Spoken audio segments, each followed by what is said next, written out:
What's up, guys? Today we've got an easy sortie for how to solo sorties. The first mission is a level 50 to 60 corpus sabotage with conditioned shotgun only. So this is actually a sabotage 1.0 mission, which is before the sabotage 2.0 changes, which tried to make the mission more complex, which added different steps. This is a old sabotage mission, so it's very, very straightforward. Get to the target, and then we need to simply destroy the target. Very, very quick mission. As I recommend for most of the missions, I recommend bringing Loki. He's going to make this very easy. Of course, the condition is shotgun only. It doesn't actually matter what shotgun you bring to this. I've brought the Myvake or Heck, but you could bring anything. If you don't have a shotgun, you can actually just buy the Mark 1 Strun for a small amount of credits, and that will allow you to complete the mission, because destroying this object doesn't actually require any amount of damage or whatever. It just requires a weapon. So bring the Mark 1 Strun and bring your Loki, and you're good to go. This mission should be very simple. As you can see here, I'm reaching the target. Just got to press this button, destroy these little containers, and the mission's over.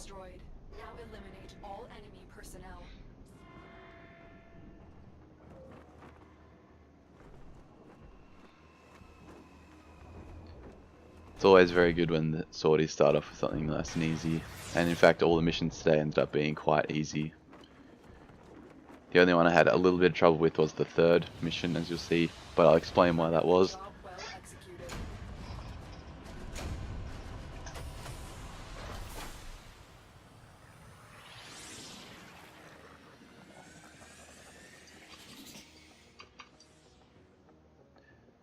So the second mission is an interception, a corpus interception, level 65 to 80, and the condition is extreme cold.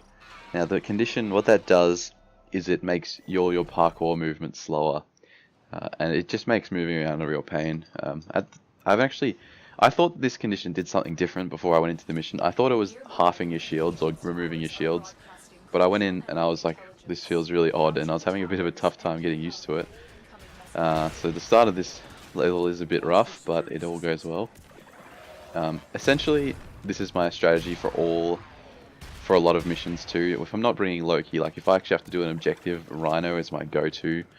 A Stomp Rhino build is insanely effective in this game. As you'll see in this mission, I can solo Interception, which is commonly thought of as one of the most difficult to solo types, easily. Yeah, because there are 4 points to control, it's generally very difficult, but because I'm only playing solo, there aren't many enemies spawning, and because my Stomp's range has 250% on it, it is absolutely massive, and when I'm standing in the middle of the map, I can crowd control the entire map at once with absolutely no worries. So my loadout here is, I brought Rhino with my Stomp build, which is a 250% range, approximately 180% duration, 40% power strength, because that doesn't matter here. We're just going for crowd control. You can see that I'm using a lot of energy discs. This is completely fine. Like, you just build them before the mission starts. Make sure you're prepared. Energy discs are one of the things you always want to have in your gear. You want to make sure energy discs, health discs are also good too. Ammo if you need them. But make sure you have these at all times, because they're just invaluable if you're playing solo.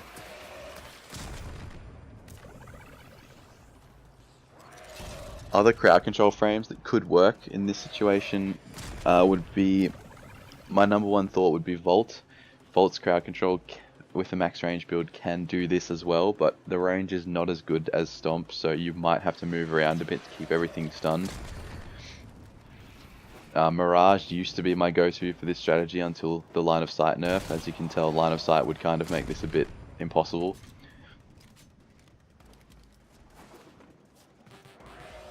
Nyx can work. It's a lot more difficult, but it can work. Same can be said for Vauban. Vauban can do the job, but Rhino is definitely the number one choice.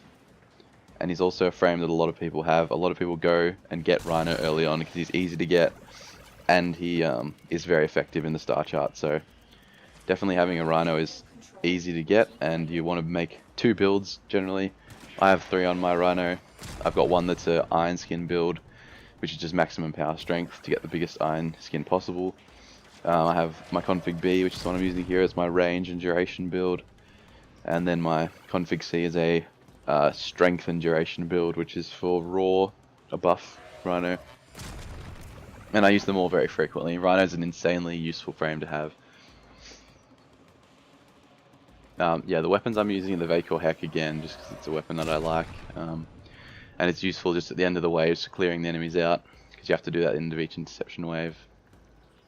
The Wraith Twin Vipers I brought because I expected, as it's a Corpus mission, I expected nullifiers, which was pretty much my only hesitation about this mission. And bringing the Wraith Twin Vipers completely alleviated that because of their insanely high fire rate. They destroy nullifier bubbles very quickly. So pretty much bring any high fire rate weapon that you have as a secondary, I would recommend, because you can bring a strong primary and then just a high fire rate secondary to pop the nullifier bubbles.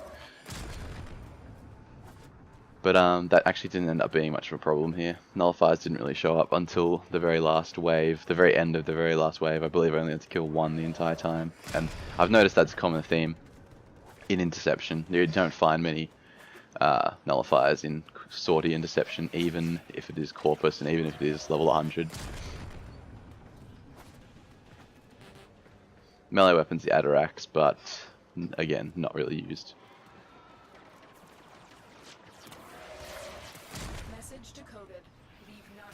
Things to take away from this is understand the power of crowd control. The fact is that there can only be so many enemies on the map at once, and if your stomp range is big enough to hit all of them, they just completely lock down. You can't actually lose. Whereas people bringing stuff like Ash, like maybe a Avalanche Frost, or a Nova even. These frames aren't really what you want because they're trying to kill things ultimately. A Nova might be acceptable, but it's still, you're going to kill stuff. You don't want to kill things because then things respawn. The faster you kill things, the faster the enemy is just going to come straight back at you, so it's going to make things very difficult.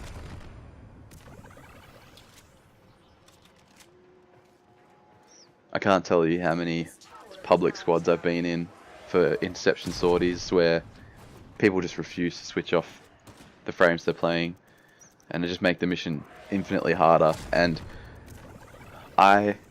in every single one of them, I've brought my Rhino and I've brought my energy pads and my stomp build, and they have been absolutely blown away by the fact that I'm crowd controlling the entire map at once. They're like, I didn't even know Rhino could do that. And I'm like, yeah, like you should have listened to me. They're all just sitting there doing nothing when they could have brought, you know, an EV Trin or their own crowd control frame and helped out. But no, they wouldn't. They thought, you know, oh yeah, I'll bring Ash, I'll kill stuff. No, not the way to do it.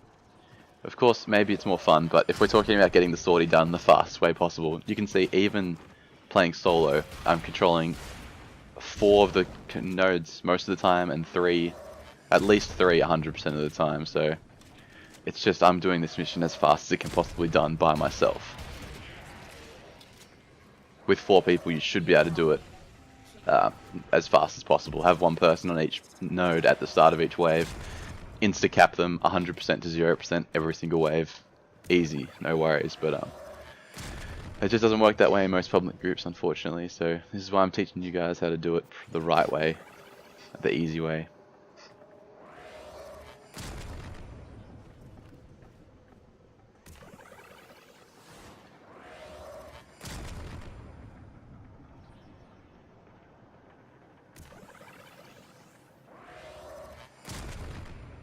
Unfortunately, you can see the strategy is rather boring. It's way too effective. This is one of the problems that people had with Mirage, was that she truly trivialized the game. Her line of her through walls blind that was just as big as Rhino's stomp is now was just insanely powerful. The blind lasted for a long time. Blind is actually a more powerful effect than stomp, as far as I know. They can't do anything when they're blinded. Stomp doesn't actually last that long. You can see that if it doesn't hit something, or only like barely hit something, things will start moving even though the counter's like 7.5 seconds left. I'm not actually sure why that is. Maybe it's they were just outside the range or something, or they've just spawned in, but it's often the case that I have to recast Stomp while it's still in effect. Whereas Blind, Mirage, you never had to do that. You'd just spam Blind. Or like once every 10-15 seconds and you'd be fine.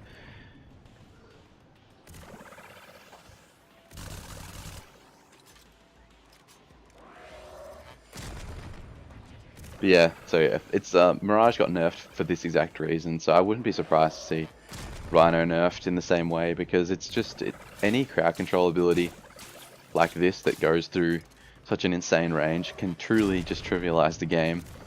And the fact that they nerfed Mirage means that they don't like it. There's no way that they want this to be the way the game's played. But currently this is the best way to do Inception missions that I know of. We have decoded the message. The remaining enemies must not report back to their command. Eliminate everyone. The thing is though, if they do go that route where they nerf crowd control, it's just going to make it the game less fun, because there needs to be crowd control frames and there needs to be damage dealing frames. They've already got rid of most of the damage dealing frames, to be completely honest. Like all the press 4 to win ones, they just don't exist anymore, and I guess they're going to do the same with crowd control, which is a real shame because it really takes away from the uniqueness of frames, I think. But I don't really know. I didn't play back in the days when there was all the press 4 to win frames. By the time I started playing, they were all nerfed and Ash was the only one left.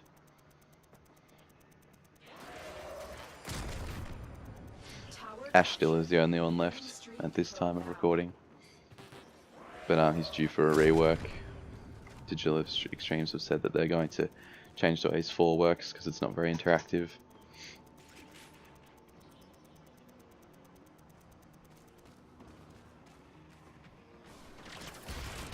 You have captured a radio tower.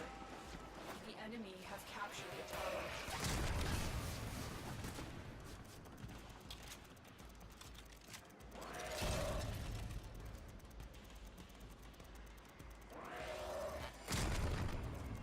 This tower is ours now.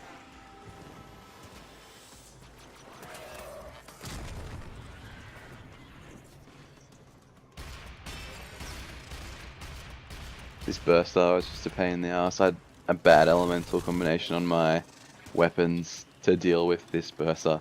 I had magnetic and heat, which was good for fighting Corpus, but not good for fighting bursters. Which was just annoying. It took a few clips, but he went down. The Vacor Heck is an insanely strong weapon. I would recommend it to anyone who's mastering 12 or above. I prefer it over the Sanctity Tigris just because of the firing mechanism. The Sanctity Tigris is just a pain to use for a long period of time. I think like if you're gonna do a lot of missions for a day and then you're just like, oh, I'll bring my Tigris, it's actually just a huge pain to fire like one barrel at a time. I don't know. I just like having the 8 shots and being able to fire them one at a time. And the thing is that the Sanctity Tigris does do a lot of damage, but so does the Vacor Heck when it's when you've leveled up your primed point blank and all your other elemental damage mods and stuff. Like it hits really, really hard. I've done the maths on it. It's I'm pretty sure it does about in the 40,000-ish damage per shot, and the Sanctity Tigris does about 65 or 70,000 or something. This is fully modded out, including crit chances and stuff. So like, you know, probably a bit under 2 Vacor Heck shots was 1 Sanctity Tigris shot, but you know, it's really doesn't matter for most of the content in the game. Even at this level, you can see my Vacor Heck is one-shotting most of the enemies. I don't really need that extra 35,000 damage per shot. Like, what is actually the point? So I just take the ease of use over it.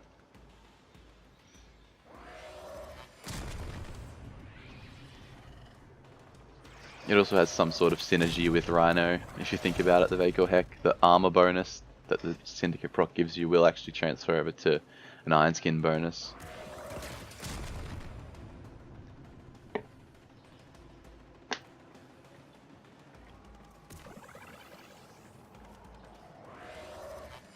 Here's the one nullifier that shows up in the entire mission. You can see with just a quick burst of the Wraith Twin Vipers, his shield is actually completely down. Just starts to recharge as I get around the corner. I think the Vipers have a fire rate of like 21 per second or something insane. I know with mods you can get it. Oh, it might be 40. It might actually be 40, but I know with mods you can get it up to 80 rounds per second, which is the entire magazine in half a second. So, pretty crazy. Unfortunately, actually losing a huge amount of DPS by doing that, but it's funny. And it's very effective against nullifiers. Just one tap and you can completely destroy a bubble. Pretty much all I use the gun for is when I'm doing Corpus missions or corrupted, like Void missions. I used to bring it on long survivals as my secondary just to pop the bubbles very easily.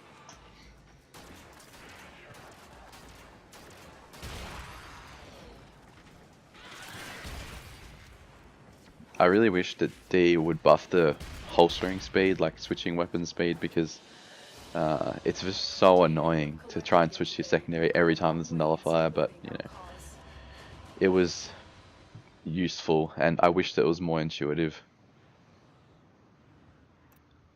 So coming up is what I thought was the hardest mission of the Sortie, the assassination against Ambulus. I decided to bring my mag and my Lanker. So yeah, it's a level 80 to 100 Corpus mission. Assassination against Ambulus. The condition was Xmas Stronghold, which barely matters, by the way, because we're just fighting the boss. It ends up being a bit of a pain, but it shouldn't have mattered. I realize I'm going to need a little bit of energy, so I decided to stock up here, do a little bit of target practice. This is just showing off the power of the Lanker. These are level 99 Xmas units, and just absolutely no problem one-shotting them. The Lanker is my favorite sniper rifle. It's so powerful.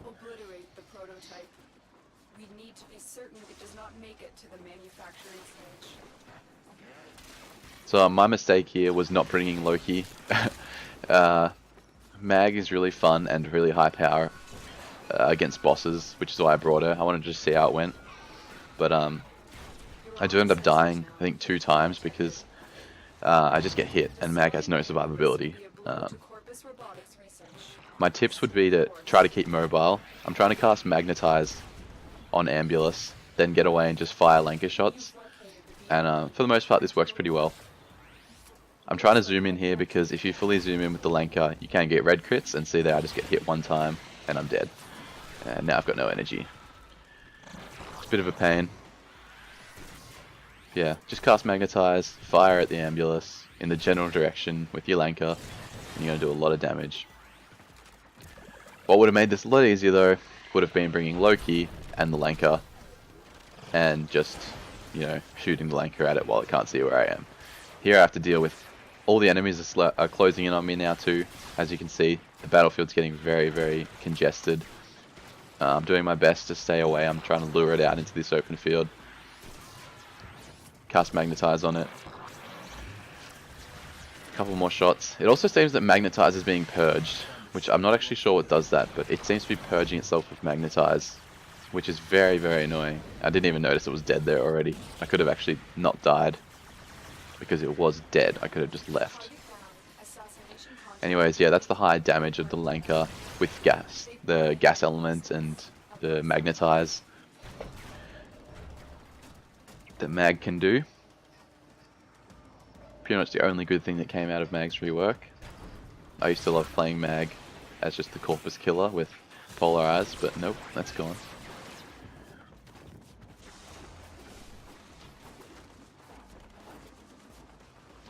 Anyways, yeah, that was the Sortie for today. Nice and easy one, very quick. Took less than 20 minutes, I think, to do the entire Sortie by myself. Which is really, really fast. Target down. Assassination contract complete. Got the Nausea, Neuroptics, and that's all. Not a great reward, but not too bad.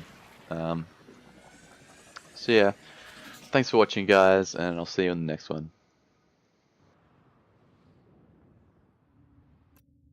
Are you getting the horn? Oh, be Be honest. Yeah, I got the horn. I always bar up when I look at this.